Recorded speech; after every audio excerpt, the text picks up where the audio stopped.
So I may have gotten a little bit cocky, but I've got the 8mm, the 6.3mm, and the 10mm flathead in here at once.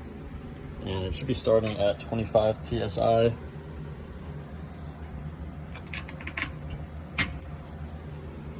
So there's 25.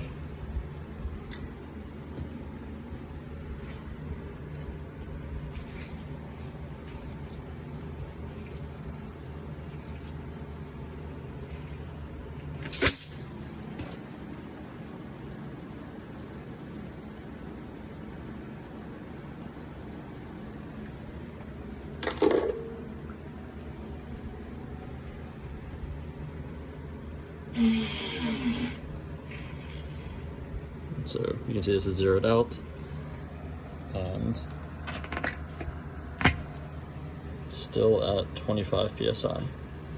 Not too bad.